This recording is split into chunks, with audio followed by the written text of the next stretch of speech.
Who was Mr. Ashton?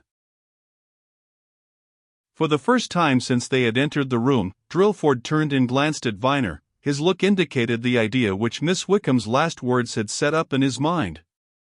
Here was a mystery. The police instinct was aroused by it.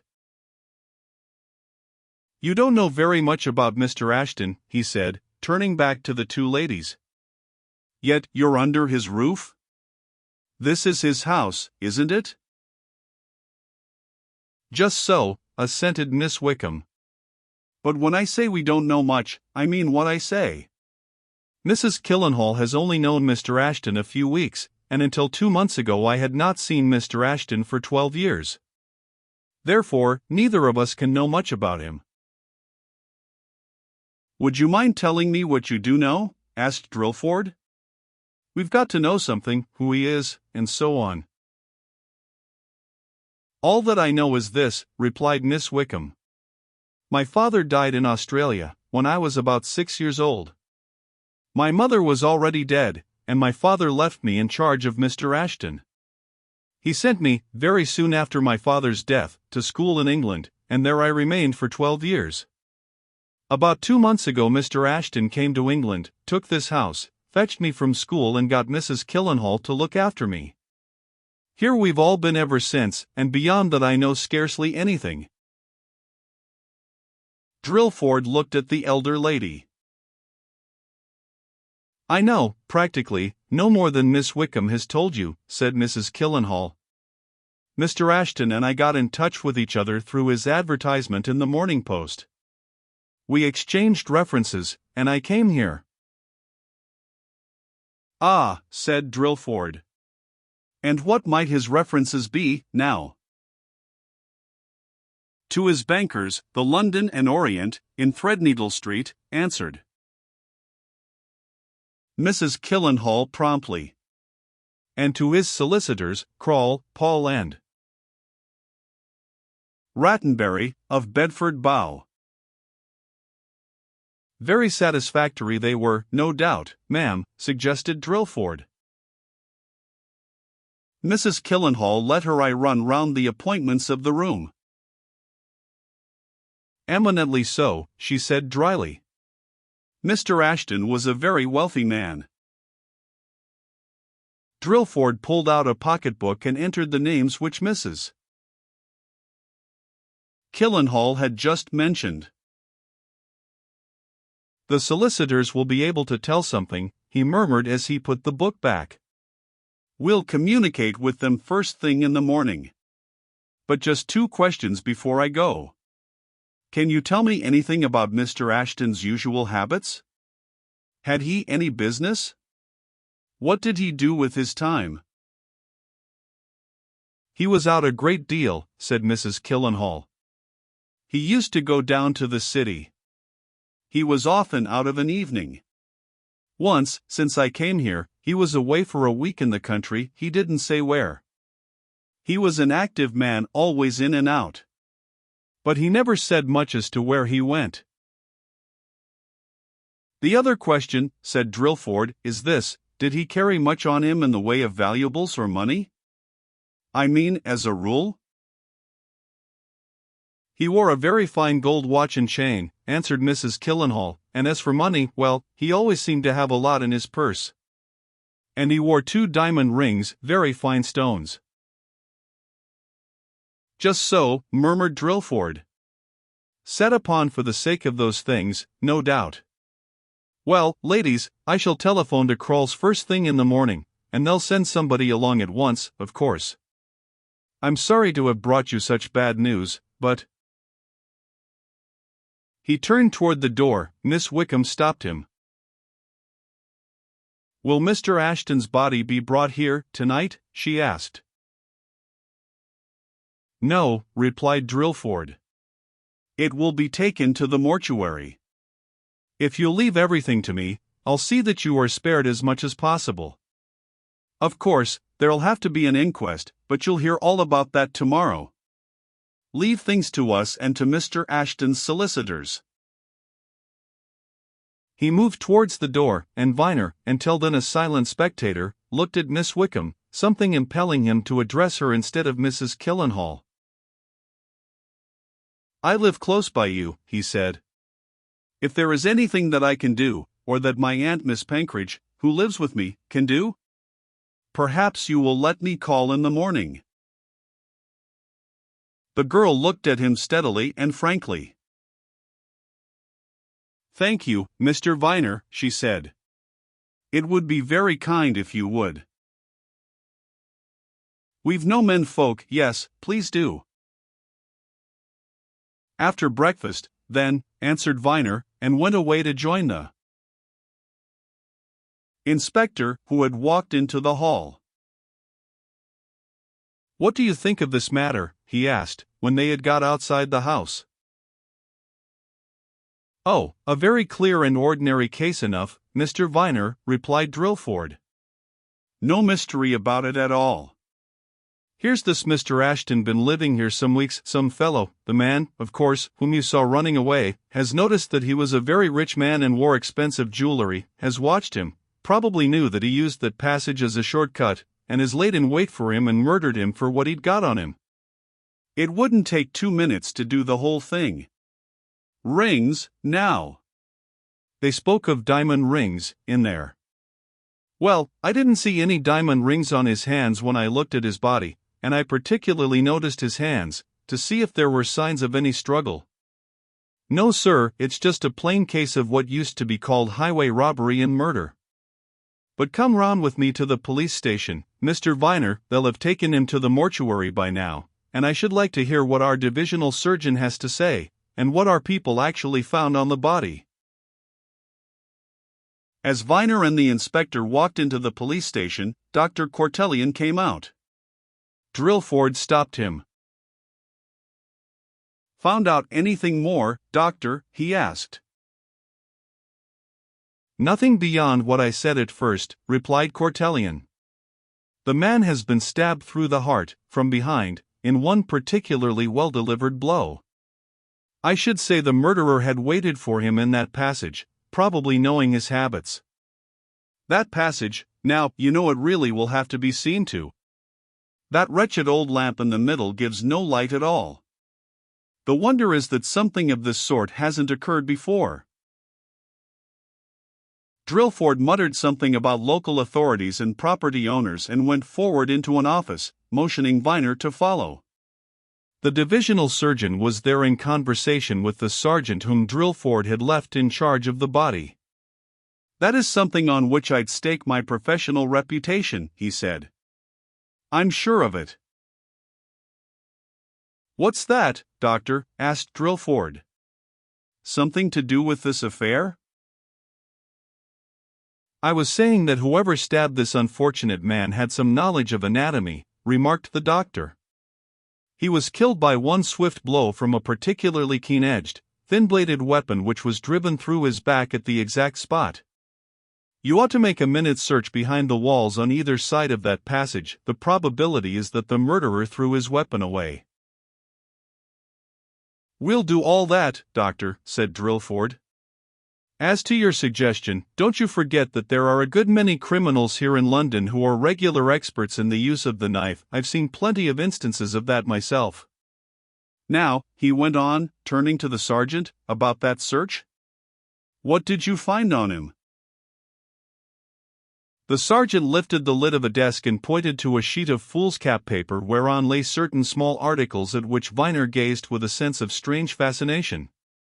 "A penknife, a small gold matchbox, a gold-mounted pencil case, some silver coins, a handkerchief, and conspicuous among the rest, a farthing." "That's the lot," said the sergeant, "except another handkerchief, and a pair of gloves in the overcoat, where I've left them. Nothing else, no watch, chain, purse, or pocketbook. And no rings, but it's very plain from his fingers that he wore 2 rings, one on each hand, third finger in each case." "There you are," said Drillford with a glance at Viner. "Murdered and robbed, clear case. Now, Mr. Viner, give us as accurate a description as possible of the fellow who ran out of that passage." Viner did his best.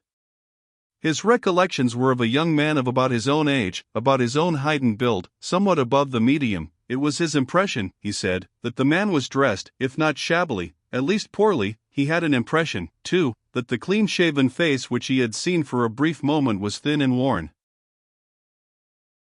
"Got any recollection of his exact look?" inquired the inspector. "That's a lot to go by." "I'm trying to think," said Viner. "Yes, I should say he looked to be pretty hard up. There was a sort of desperate gleam in his eye." "Ah." "Take your time," remarked Drillford. "Anything you can suggest, you know."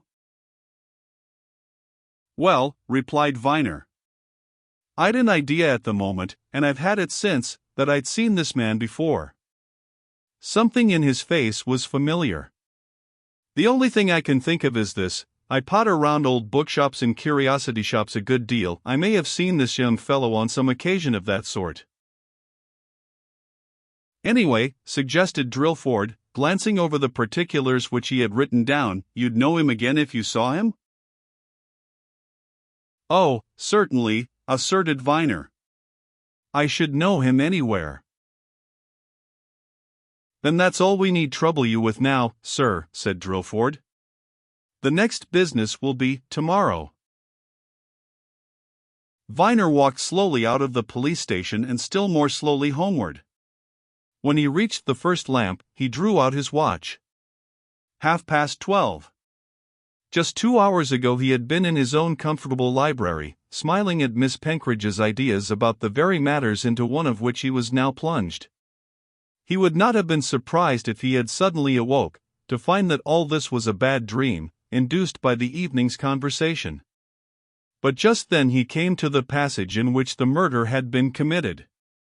A policeman was on guard at the terrace end, and Viner, rather than hear any more of the matter, hastened past him and made a circuitous way to Markendale Square. He let himself into his house as quietly as possible, and contrary to taste and custom, went into the dining room, switched on the electric light and helped himself to a stiff glass of brandy and soda at the sideboard. When the mixture was duly prepared, he forgot to drink it. He stood by the sideboard, the glass in his hand, his eyes staring at vacancy. Nor did he move when a very light foot stole down the stairs, and Miss Penkridge, in wraps and curl papers, looked round the side of the door. "Heavens above, Richard," she exclaimed, "what is the matter? I wondered if you were burglars." 12:30. Viner suddenly became aware of the glass which he was unconsciously holding. He lifted it to his lips, wondering whatever it was that made his mouth feel so dry. And when he had taken a big gulp, and then spoke, his voice, to himself, sounded just as queer as his tongue had been feeling. "You were right," he said suddenly. "There are queerer, stranger affairs in life than one fancies. And I've been pitchforked, thrown clean into the middle of things. Miss Penkridge came closer to him, staring. She looked from him to the glass, from the glass to him. "No, I haven't been drinking," said Viner with a harsh laugh. "I'm drinking now, and I'm going to have another, too. Listen." He pushed her gently into a chair, and seating himself on the edge of the table, told her the adventure. And Miss Penkridge, who was an admirable listener to fictitious tales of horror, proved herself no less admirable in listening to one of plain fact, and made no comment until her nephew had finished. "That poor man," she said at last. "Such a fine, strong, healthy-looking man, too. I used to wonder about him. When I saw him in the square, I used to think of him as somebody who'd seen things." Viner made a sudden grimace. "Don't," he said. "Ugh. I've seen things tonight that I never wished to see. And I wish—" "What?" demanded Miss Penkridge after a pause, during which Viner had sat staring at the floor. "I wish to God I'd never seen that poor devil who was running away," exclaimed Viner with sudden passion. They'll catch him, and I shall have to give evidence against him, and my evidence'll hang him, Anne. There's a lot to do, and a lot'll happen before that comes off. Richard, interrupted Miss Penkridge. The man may be innocent. He'd have a nice job to prove it, said Viner with a forced laugh. No, if the police get him, besides, he was running straight from the place. Isn't it a queer thing? He went on, laughing again. I don't mind remembering the dead man, but I hate the recollection of that chap hurrying away. I wonder what it feels like when you've just murdered another fellow, to slink off like. You've no business to be wondering any such thing, said Miss Penkridge sharply. Here, get yourself another brandy and soda, and let us talk business. These two women, did they feel it much? They puzzled me, replied Viner. He took his aunt's advice about the extra glass, and obeyed her, too, when she silently pointed to a box of cigars which lay on the sideboard. All right, he said after a minute or two. I'm not going to have nerves. What was I saying? They puzzled me? Yes, puzzled. Especially the girl, she seemed so collected about everything. And yet, according to her own story, she's only just out of the schoolroom. You'll go round there with me? If we can be of any service to them? Certainly, assented Miss Penkridge. The girl said they'd no men folk, remarked Viner. In that case I shall certainly go, said Miss Penkridge. Now, Richard, smoke your cigar, and think no more about all this till tomorrow. Viner flung himself into an easy chair. All right, he said. Don't bother. It's been a bit of a facer, but... He was astonished when he woke the next morning, much later than was his wont, to find that he had not dreamed about the events of the midnight.